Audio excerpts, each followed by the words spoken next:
Hey investor, good to see you again. This is Lukas here from excelwealth.com, and I'm very happy that you joined me today because in today's video we'll be discussing which properties you should be buying if you're a starter real estate investor. Now, yes, you could buy any kind of property, but there are properties that you should be buying that would help for your cash flow, for your money, and for the income. Yes, there are some, and there are some bits and pieces that you need to take a look at, and of course, the numbers. We're gonna run the numbers today, so look forward to that. For now, let's go into the video. Okay, so you already know that you're planning to buy a property as an investment so that you can make money through that as well. Or this could be an idea like, hey, I've got money left, and I want to invest my money, so what should I invest it in? Now we could talk about like the fancy homes. Now here in the Netherlands we've got a home called a detached home, or in the US they would call it a single family home. Now those are nice homes to live in, but since we're talking about an investment, so real estate as an investment, you're not going to buy a detached home. You're not going to buy a single family home. Oh, you could, but as an investment it's not the best choice because you want to have an ROI and make some money as well. Okay, so the first property that you would like to buy are apartments. Apartments are nice and small. Now, in most cases, they are small. So in the Netherlands, we're talking about the Netherlands here, we've got about 70 square meters. Now, I will have to edit in how many square foot that will be, but we'll talk about that later and I will put that in the video as well. So but we're talking about 70 square meters, which is in general an apartment. It's small in size. Sometimes it has in most cases it has one floor, but it sometimes had two floors, bedrooms upstairs and and downstairs you have the living room and your bathroom. And this is an apartment. It's nice to live in. Most cases, it's nice for you to live in by yourself, maybe with a roommate, otherwise with a friend or a couple. It's also, nice for a small family as well. Now, these apartments are easy to buy. They're cheap, relatively cheap. They're cheap, and you can actually easily rent them out to other people, because in the end, if you want to have an investment, in most cases, the easiest way to have real estate as your investment is to buy and let. You buy an apartment, you buy real estate to rent it out to somebody else, to a tenant. And that's the easiest way.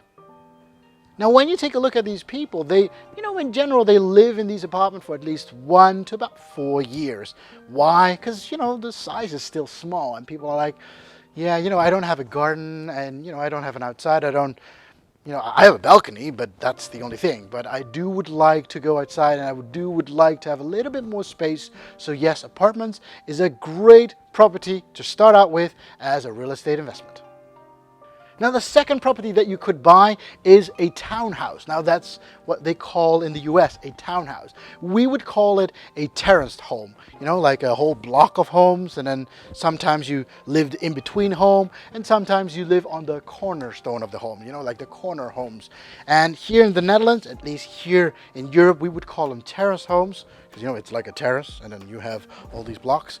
And in the US they would call them townhouses. And in these homes, why are these nice? Because they are multiple floors. So you could have your living room and your kitchen downstairs, and you could have your bathroom and your bedrooms upstairs, that you could separate the home actually from your guests as well and for yourself as well. So you actually have the feeling that you're sleeping upstairs and living downstairs. And the interesting thing is, of course, most likely you have a front yard, which is kind of small, and you have a backyard. So at least you could sit outside. Well, not like a balcony style, but you could at least have your stuff in the backyard if you want to, like a table and a chair and maybe a bike or a motorcycle, or depending on what you have, of course. This is very nice for people to have small families. The moment you have a small family, you've got maybe 2 or 3 bedrooms, just like an apartment. And size-wise, it's kind of similar, but most terrace homes, most townhouses here in the Netherlands are not bigger than 100 square meters. And yes, I will edit in how many square foot that will be. But yes, so about 100 square meters is about the maximum, is what you see very often. Now in these homes you see small families, also young couples, with maybe 1 or 2 children, or you have a single person living in the home. It could also be a possibility, or you live in a roommate with that. So the possibilities are endless as well, but this is most likely not for a huge family.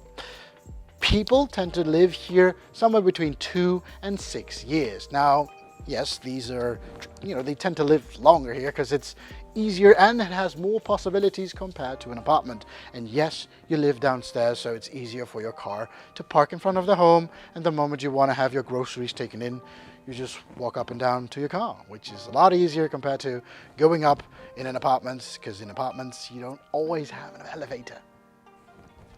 The third kind of properties that we're talking about, as you can see on the board, is corner houses. And yes, because every terraced home or every townhouse has a corner. And yes, on a corner, you have a home as well. Now in the Netherlands, I don't know about your country, but here in the Netherlands, it's very interesting to live in a corner house because you've got the whole corner as a garden as well around your home.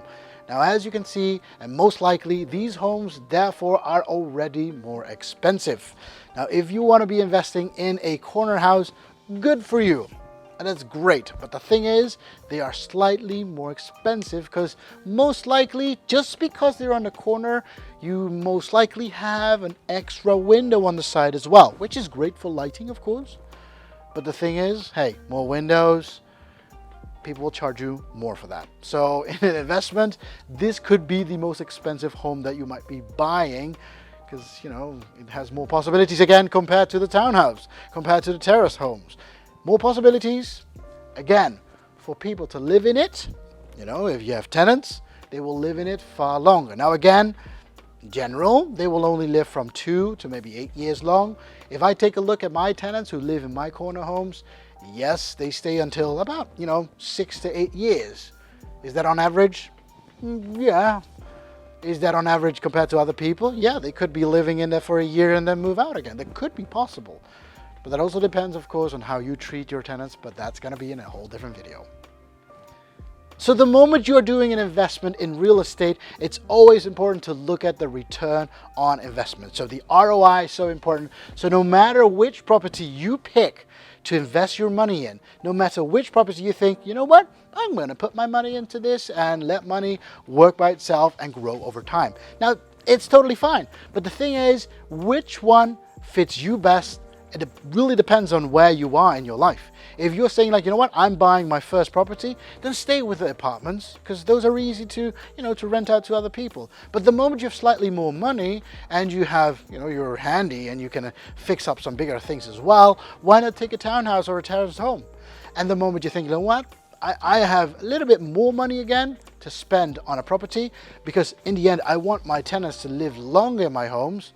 Hey, then a quarter home, a quarter house is not a bad idea as well because people will stay far longer because there are far more opportunities for them as well.